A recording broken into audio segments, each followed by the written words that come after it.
starting us up on the Rumble. Good afternoon, hello, welcome to Your Weekly Recap AKA W.W.R.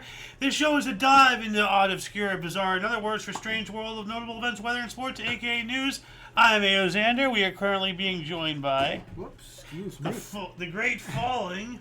Golden Loon. And of course, UVRU. Thank you for coming in and watching us, whether it's live or at some other point in the space-time continuum. Yeah, I appreciate your patronage. Today is Saturn's Day, aka Saturday, of course. February 28th, the last day of February of 2026. How's that possible? Second month done. And we are a quarter Two into down, this. 10 to go. Yeah, we are already over a quarter into this century, as you brought up the other day. Yeah, we're working on the second one. Yeah, that's crazy stuff. So let's get into the news today, shall we? Starting us off in Oddity Central. 10-year-old boy sued his father for spending his savings without his consent. Wow. Wow, where did a 10-year-old boy get savings, though? Well, let's see here. Wow. Chinese social media was recently outraged by the case of Xiaohui, a 10-year-old boy from Xinjiang in Henan province, northern China, who was left with no choice but to sue his own father in order to get his savings back. The father had opened a bank account for Xiaohui and had deposited the boy's so-called red envelope money over the years, but he took it all out one day and spent it on his wedding without Xiaohui's consent. Wow. Yeah, so... What a sleaze bag. Well, yeah. I mean, like, I agree. You know, I wouldn't call him a sleaze bag. Like, that was a very bad decision, but... You're a sleaze bag because you spend it on your wedding when you're getting married, fine. Yeah, but well, keep in mind, like, up until that he's point... He's not marrying his mom, the son's mom. Yeah, well, I'm saying it's a very bad decision, but to just, like, outright call him a sleaze bag, like, it is a sleaze bag move, but remember, all that money came from him saving it up for his son, and then he decided to be an asshole about it. Well, you don't know if it came from the father or not. Yes, it did. It says red money. What's red money mean? Did he earn it somewhere? I don't know. Red envelope money. Okay. So where did he get that from? It doesn't say from his father. Well, it says here, sue his own father in order to get his savings back. The father had opened a bank account for Xiaohui and had deposited the boy's so-called red envelope money. Okay. So the father did it. He opened a Yeah. He opened a bank account for him. Yes. That has nothing to do with the red envelope money. Well, let's look what red envelope money even is. A red envelope, red packet, red pocket, lai sei, hong bao, or ang pao is a gift of money given during holidays or for special occasions such as weddings, graduation. So yeah, you're right. Like, he opened up the bank account to deposit all of the money that was given to his son as gifts. Yeah, he made for Christmas or whatever they celebrate. You know, whatever they celebrate his birthday. Okay, yeah. And some of it may be from his father too. Okay, so he absolutely is a sleazeball then, because like I thought he had been like how you and Mom did when I was a kid. You had saved up a bunch of money for my college fund. Yeah. But then it became evident that I was not college material, so then that money was used elsewhere. But I think you guys did at least ask me. We told you, yeah. Yeah. It doesn't look like you're going to college, so... Yeah. Because you even asked, well, do I get that money anyways? No. Yeah. It was specifically for college. True. If you wanted to go. Yeah. Very true. Yeah, no, this is absolutely atrocious. And, like, if anybody out there wants to read the rest of this article or anything, please check the description. This and all the other news articles are already down there. Yeah. Moving on up, this cliff-hanging cafe may be the world's most dangerous. Oh, great. You Let's know? go get a bite. Could be our last. Oh, wow. Look at that. It's hard to see. Well, they have a strap around their belly, but they're sitting on, like, a duvet or something, and it's just on the edge of the cliff. Sipping a cup of coffee while taking in a breathtaking view should be a relaxing experience.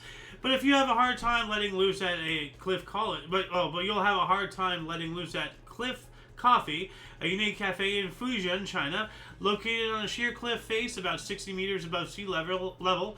It proudly bills itself as the world's most extreme cafe. Well, knowing that it's in China, these anchor holds are going to snap at any moment, so I'm never going to go there. It basically consists of rectangular platforms bolted to the cliff, which act as seating for patrons. To reach the cafe, tourists must first traverse a Via Ferrata trail for about 30 minutes before being rappelled down to the platforms under the supervision of an instructor. Open since 2004, the Cliffside Cafe recently went viral after several clips shot at the breathtaking location started circulating on social media. Let's check this out here. So, with my fat ass down there, sure. Oh, yeah. The bolts into the rock aren't meant for a guy your size. Yeah, no, these are meant for, like, average Asians, which are, like, you know, roughly about a half a foot or so shorter, and they weigh a lot less because they don't eat the crap that we do. You know, I think it's really cool if you want to do that kind of stuff. I wouldn't trust Chinese architecture. I wouldn't do it. No. Even if I did like doing that stuff, I just do not trust it. First off, you got to go on a 30-minute hike. Yeah. Well, that's not that bad. No, then traverse down. Yeah. Well, depending on how much climbing you have to do. Well, no, you rappel down, then when you're done. Rappel down, but the 30-minute hike, is it all up or all down? Who knows? Well, it's probably up because, like, it's a pretty high point. Yeah. Anyway, what else do we got here? The unique ant species that consists only of queens that reproduce without males. What? Workers are an integral part of ant societies, with most colonies unable to survive without them, but researchers recently confirmed that at least one ant species have evolved to not only survive but thrive without any workers or males for that matter. Thermoerythrax kinomori, a species of ant endemic to Japan, is unlike any ant species we know about. You know what? These have got to be the product of Hiroshima and Nagasaki, because this is not natural. It consists only of queens and reproduces asexually, with the queens essentially creating clones of themselves from unfertilized eggs. Scientists have been suspecting they've been suspecting that T. kinomori reproduced asexually for decades, but those subspecies were only recently confirmed by a team of Japanese German researchers who took 43 queen eggs and bred the offspring in laboratory conditions, observing their behavior. I still say maybe this is because of Hiroshima and Nagasaki. I'm not really, like, being funny. No, possibly. That's a stretch. Well, I mean, how possible? I'll give you that. It's possible. Well, I know sponges reproduce by budding, but like an entire so who does the work? The queens? But like, are all the queens pregnant? They all asexually reproduce? I don't know. Like, which one is the queen of queens? Asexually reproduce. Yeah, but there are species. Yeah, but those are not like a communal insect race. Not like this. You know, this is very weird. What else do we got here? Man attacked by dogs, unexpectedly saved by exploding phone in his pocket. Wow, I don't know if that's,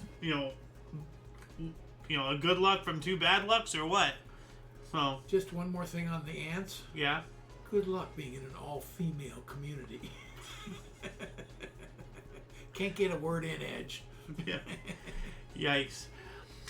A Brazilian man who was savagely attacked by two large dogs claimed he is only alive thanks to the explosion of his phone in his pocket.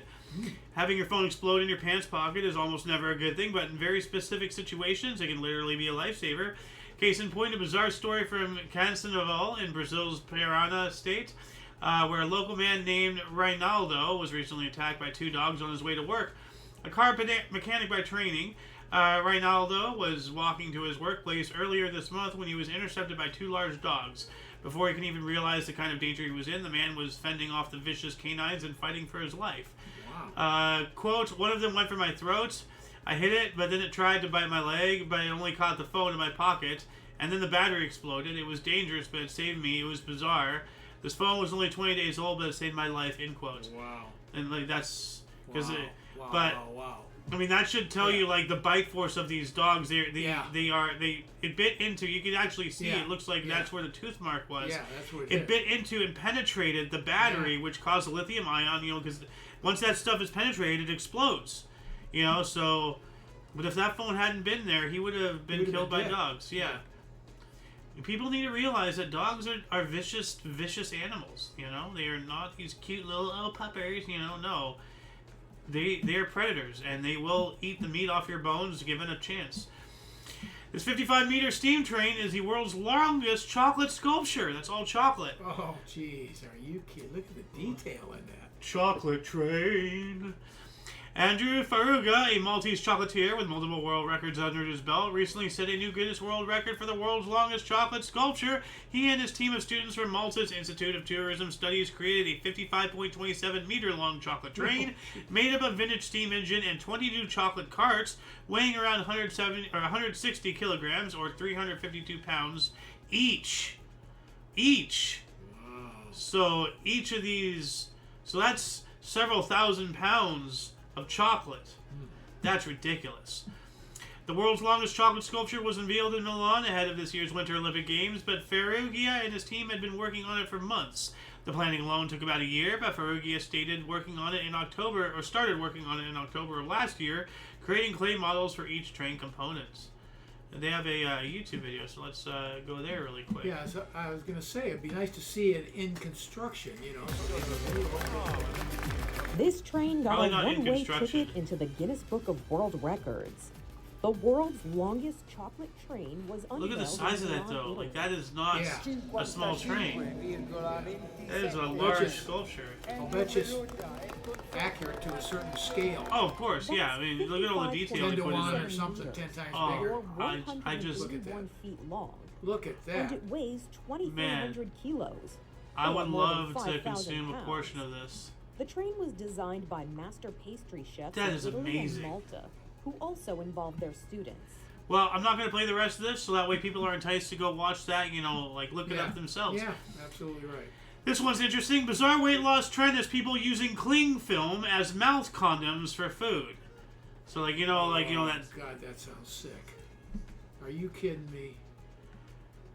So it's something like a piece of plastic in there so it doesn't go down in your stomach? Or maybe you wrap it so it doesn't digest and you just pass it at the...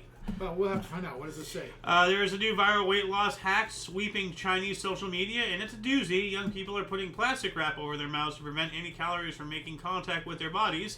They then pretend to chew the food vigorously through the cling film before taking the food out and throwing it away. What a waste! Dude, why are you wasting? No taste, nothing. The cellophane's gonna all be in between that. But I mean, you're just trying to chew, and then you're throwing it away. You're literally wasting food. Yeah. If you're gonna throw shit away, Well, it's got to be a fad, but that's sick. But that's they are that well such off in China. Waste. I didn't realize they were that well off in China. Wow. I don't even want to read the rest. This is disgusting. Yeah, it is disgusting. Man fired for drinking on the job gets awarded $55,000 compensation in court. I don't like this. This guy's a piece of shit. He's drinking on the job, and then he gets paid for it. Yet. Hold on. Drinking on the job is generally frowned upon and considered grounds for dismissal, but a Spanish court ruled that a former electrical installation company worker was entitled to financial compensation despite being caught consuming alcohol during work hours on several occasions doing electrical work. I don't know how this can be justified. I don't know. Let's see. According to court documents, the unnamed man began raising suspicions among his superiors with his unusual behavior on the job, and the company eventually hired a private detective to follow him around during work hours. After several days, the private eye submitted a report about the man's drinking habits, which claimed that he was drinking beer in bars and parking lots. One day, he allegedly consumed 3 liters of beer during a lunch break. For the company, drinking on the job was a serious offense, especially since the worker was in charge of driving a company vehicle, and his drinking habit put others' lives at risk. So they decided to fire him. Only instead of accepting his dismissal in light of the evidence against him, the worker sued his employer for wrongful termination. This is turning into a real sleazeball here. Won. God, no, he should be fired. Surprisingly, the High Court of Justice America ruled in the workers' favor and considered that the company's sanction had been excessive, therefore declaring the dismissal unfair. Excessive, my ass! Excessive? He's drinking on the job. Come on. He's drinking as an electrical technician and driving a vehicle. Their vehicle, which they're liable for if he crashes it. If he's drunk and he crashes it, they're out to dry. They're going to hang that corporation by their thumbs. Well, that judge needs to be hung by his thumbs. Or hers, whatever. Anyway, and I heard about this the other day. This is wild. Man allegedly trains a dog to illegally dump trash bags on the side of the road.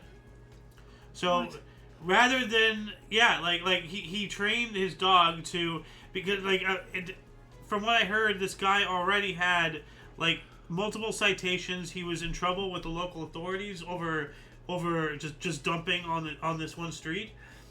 So eventually he trained this dog to dump for him. To try to evade. Just take it to the fucking dump. That sounds like more work than just taking care of it yourself. Well, he's just trying to prove a point that he's just going to be an asshole no matter what. So, authorities in Catalonia Catania, Italy, recently shared footage captured by CCTV cameras in the municipality showing a dog carrying what looks like a plastic trash bag in its mouth and dumping them on the side of the road before returning from where it came. Police have since identified the animal and fined its master for using it to dump trash illegally. Quote, inventiveness can never be an alibi for incivility, end quote, Italian authorities wrote in a Facebook post. Quote, again, the environmental unit of Catania's municipal police has released 2 videos recorded by surveillance cameras in which a dog is seen depositing a bag of waste in the street, end quote. Trying to find, well, I guess... I catanesi siano pieni di fantasia. Okay, well, that's not going to help us at all. Yeah, this behavior is both cunning and doubly unfair because in addition to littering the city, it attempts to evade the rules by exploiting the unwitting four-legged friend. Respect for urban decorum and the environment is everyone's duty, end quote, the post added.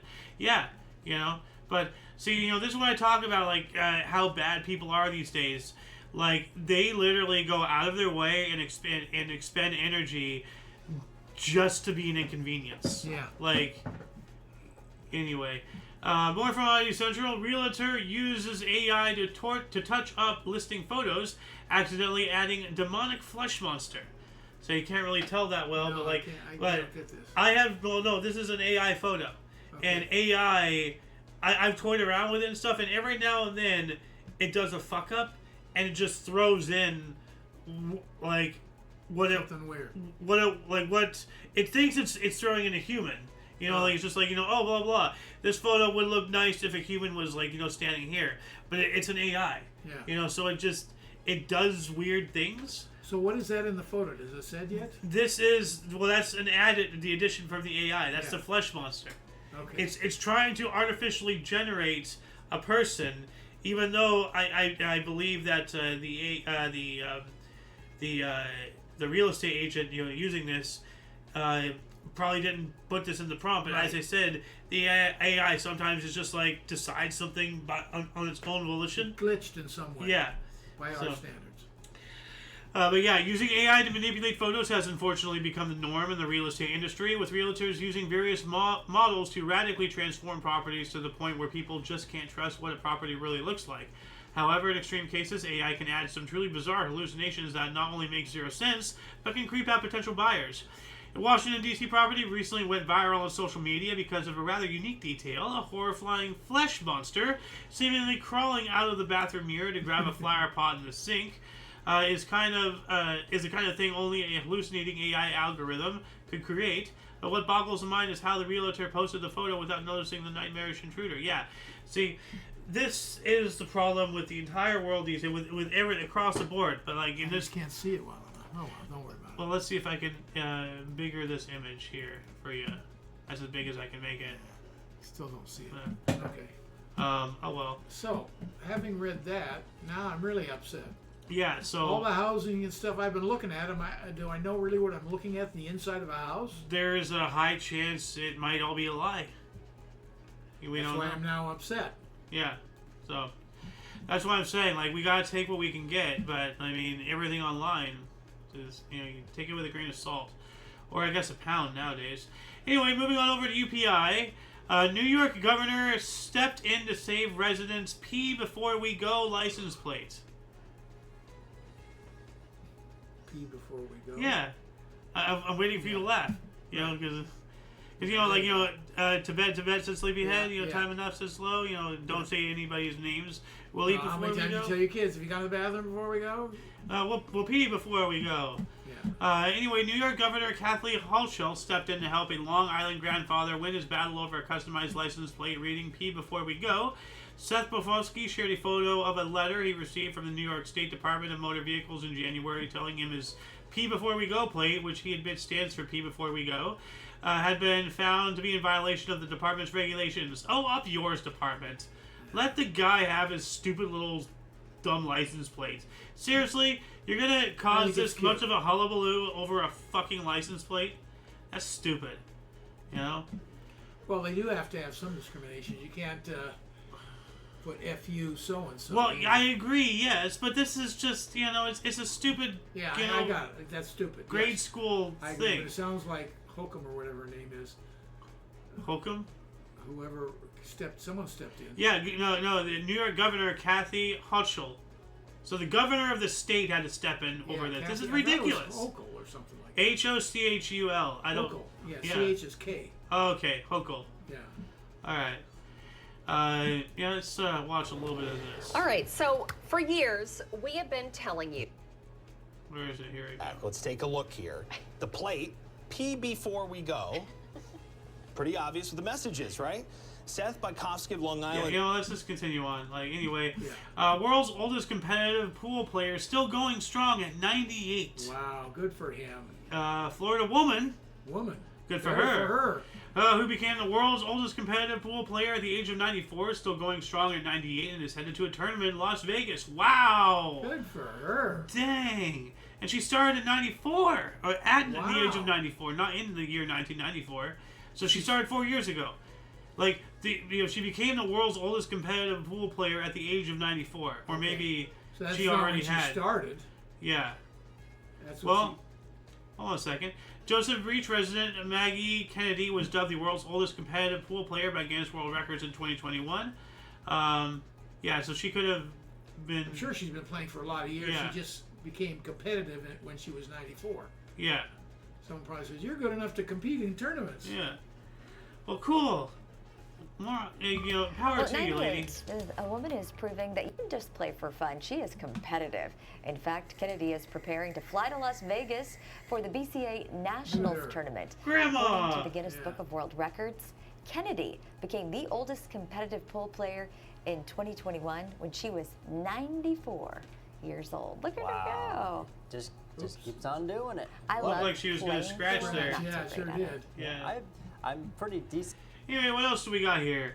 Virginia horse named the world's oldest at the age of 37. Old horse now. A Virginia woman's pet horse was officially certified as the oldest in the world by Guinness World Records at the age of 37 years and 329 days. Fancy, a horse belonging to Paige Simon Bulmer, was born on April 1st, 1988, and the duo, who share the same birthday, have been together since Bulmer was just 8 years old and Fancy was 12. Wow, so the horse was older than she was. Yeah.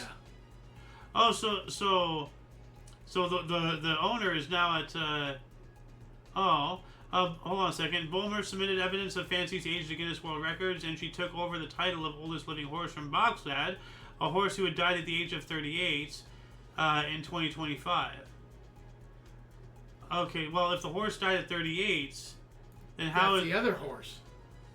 That was the oldest living horse. Yeah, but this one's not 38 yet. I know, because the oldest died. That one became the 37-year-old became the oldest. Oh, the world's oldest living horse. Living horse, of course. Okay, I thought we were talking about the world's oldest horse ever. No. Yeah. No. Okay. Anyway, what else do we got here? Canadian man escapes attacking turkeys by getting in a stranger's car. I'm just gonna play this here. Oops, hold on a second. There we go. So I see a couple of turkeys. I didn't think get away from him. I said, "Hey, what's up, turkeys?" Then they started coming at me. I was just minding my business, walking down the sidewalk. I'm walking home from work, just on Prince of Wales. They started approaching me, and I was just like, "Okay, I don't want none of whatever this is. I don't want it." At one point, you turn around and kick some snow at them. Yeah, because at this point they were starting to get up, they were giving me the business. I just happened to look over and see these two turkeys kind of attacking this poor guy, and as far as I know, he didn't really do anything. They just kind of came from the surrounding field. But then some lady in her car just yells like, "Hey, come on, hop in!" And so you didn't hesitate. They're pecking the door. No, They want him. You know what? She's some random lady in the car. That's why. Why did they just? Isn't that weird? They woke up and chose violence. Why? It's weird. And turn around and start attacking them. Yeah, start kicking like crazy. They have those very long necks, and woo! That's what I would do. Yeah, but then I grab them before they peck you. So they peck me, and I just grab them by the beak. What are they gonna do? They might be able to remove a couple chunks from me, but I can do a lot more to them. People, are just way too. There's the amount of people who lose to goose attacks. It's dude, just grab it by the neck. Defend yourself. Faster than you are is the problem. Until people start standing up, these animals are now emboldened. They have no fear of humanity, and between us acting in the position that we should be acting, because we are like a more developed species and everything, so we're not a violent species. But like, stand your ground. Don't sit there and wimp out, because you're teaching these animals it's okay to attack us. And one of these days it might attack a child. And anyway, last but not least here, viral video of baby monkey causes stuffed orangutan to sell out. What out? A stuffed orangutan, stuffed animal. Oh. Depicting an orangutan. Okay. A viral video of a bullied baby monkey clinging to a stuffed orangutan at a Japanese zoo led to the IKEA toy selling out online, and some fetching big bucks on eBay. Of course, people have to scalp this crap. But I see articles like this, and I just think of monkey see, monkey do. Like, how easy people are to almost manipulate. Twice his size and always close by. A stuffed orangutan has become Baby Punch's constant companion.